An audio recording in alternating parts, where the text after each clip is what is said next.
Have you ever stopped to consider that people might actually decide how confident you are before you even say a simple hello? It's kind of a mind-blowing thought, isn't it? But it's true. Before a single syllable even leaves your mouth, your physical presence has already started the conversation for you. Today, we're going to challenge our everyday perceptions and unpack the massive, often totally unconscious impact of our silent communication. Welcome to This Explainer. I am so incredibly thrilled to have you here today. We're taking a real deep dive into mastering the physical packaging of confidence. Drawing on some rock-solid psychological principles, we are going to explore 7 distinct body language habits that literally change not just how others perceive you, but actually alter how you feel about yourself. So grab a pen and get ready to take some notes, because these are tools you can start using the second this explainer is over. Okay, let's dive right into this. Here is our roadmap for today. We'll start with a silent language of confidence. Then we'll look at mastering your physical presence, making the connection, and engaging with openness. Finally, we're wrapping up with the core of real confidence and why practice makes perfect. Let's get right to it. Section 1. The silent language of confidence. So, the biggest takeaway right off the bat from our source material is this. Confidence is absolutely not just about what you say. It is heavily about how you carry yourself through the world. Look, the words you carefully choose definitely matter, but our source points out that our physical presence is broadcasting a loud, clear message long before we ever utter a syllable. You are constantly projecting your internal state to the external world, right? And once we understand that, well, we can learn to intentionally shape that projection. Moving on to Section 2, Physical Presence and Mastering It. Let's unpack the simple psychological why behind our physical presence. It turns out, standing tall and moving calmly signals to the human brain that you feel safe, secure, and totally in control of your environment. Evolutionarily speaking, human brains are hardwired to constantly scan the room for subtle cues of safety or danger. So, when you appear physically comfortable and unhurried, the brains of the people around you automatically register you as self-assured and ultimately safe to be around. You basically become this walking anchor of calm. So, how do we actively project this? Our source outlines 2 foundational habits to get us started, which are habits 1 and 6 from the full list. First up, stand with good posture. And second, walk at a relaxed, steady pace. Think about it. When you stand tall, you're claiming your rightful space. It shows you aren't trying to shrink or hide away. And when you walk at a steady pace, rather than frantically scurrying around, you show you aren't just reacting to stress. Together, these 2 habits form the absolute bedrock of a truly confident approach. To make this completely actionable for you, let's look at some practical tips directly from our source. Want to instantly improve your posture? Just roll your shoulders back and focus on leading slightly with your chest as you move. It physically opens you up. And for the second habit, consciously slow your walking stride just a little bit. I know, it might feel artificially slow at first, kind of like you're walking underwater, but trust me, to everyone observing you, it looks remarkably grounded and powerful. Section 3, Making Connection, the second act. And this brilliantly illustrates a core tenet of human psychology. True connection shifts the spotlight right off your own internal anxiety and directs it entirely onto making the other person feel comfortable. You know how when we're nervous, we tend to hyper-focus on ourselves? We've all been there. But approachability is really about the other person.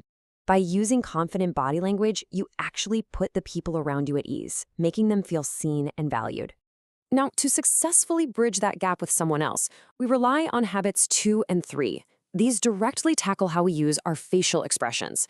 Number 1, maintain comfortable eye contact. Number 2, smile naturally. Now, I know these might sound like basic common sense, but under pressure, they are almost always the very first things we forget to do. Suddenly, we're looking down at our shoes, or our faces just freeze into this defensive, totally neutral expression. Let's look at the psychological benefits here. Eye contact builds instant trust. It signals that you have absolutely nothing to hide and that you are fully present in the moment. And natural smiles, they actually trigger reciprocal warmth in the brain of the person you're looking at. The practical advice from our source is key here, though. Please do not stare intensely without blinking. That crosses the line from confident right over to aggressive. Just keep a relaxed gaze, look away naturally from time to time, and let a warm, authentic smile actually reach your eyes. All right, Section 4, Engaging Openly, Active Conversation. Now, what's really interesting here is the stark contrast for habit 4. When you cross your arms, psychologically, this signals defensiveness and subtly blocks the other person out. Honestly, even if you cross your arms simply because the room is freezing cold, the subconscious signal received by the other person is still one of a closed door. On the flip side, an open posture, arms uncrossed, torso facing the speaker, signals receptiveness, comfort, and active engagement. You are visually, quite literally, inviting them in. Which naturally brings us to habit 5. Use calm and purposeful hand gestures to emphasize your points. It's super important to distinguish between fidgeting and actually gesturing.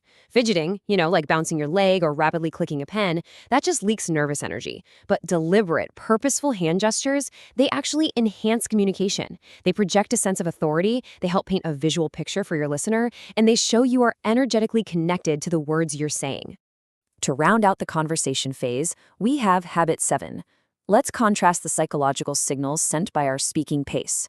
Rushed speech often signals anxiety, revealing this subconscious desire to hurry up, finish your sentence, and pass the spotlight to someone else so you can hide. Conversely, steady pacing signals calm authority, immense self-assurance, and clarity of thought. When you speak clearly and intentionally avoid rushing, you communicate that your thoughts are valuable, and hey, they are worth the time it takes to express them. Section 5. The core of confidence, a reality check. Okay, let's take a step back and clearly separate the physical packaging we've just learned from the deeper substance required for true self-assurance. Looking at this breakdown, on one side we have projected confidence. This includes your body language, good posture, and mastering first impressions. This is the packaging, right? On the other side, we have genuine confidence. Now, this is built on a foundation of tangible skill development, genuine kindness to others, and a bedrock of deep self-respect. Basically, one is external and the other is internal. To really drive this point home, let's look at this direct quote from the source material. Body language can influence first impressions, but genuine confidence also comes from skills, kindness, and self-respect. We absolutely must not exaggerate body language as some magical replacement for character. These 7 habits are highly effective tools that help your external presentation match your internal worth. For sure. But doing the inner work, building your skills, treating others well, and respecting yourself, that is what makes that confidence genuinely sustainable. And finally, Section 6. Practice makes perfect. Implementation. So the crucial point is this. Please, do not overwhelm yourself. If you walk into your next meeting trying to simultaneously fix your posture, force eye contact, calculate your hand gestures, and artificially slow your speech, well, you're going to look incredibly robotic and feel immensely stressed out. The source provides a brilliant motivational conclusion right here. Practice just one habit at a time until it becomes completely natural. Once you nail your posture, then you can move on to slowing your walk. Just layer them in gradually. This leaves us with a final provocative question to reflect on. Which habit will you wear into your next conversation? Will you focus on rolling those shoulders back, or maybe intentionally slowing your stride? Pick just one from the 7 we've discussed. Apply it today, and pay close attention to how it changes not only the way others react to you, but the way you feel inside. Thank you so much for joining me for this explainer, and have fun practicing the silent language of confidence.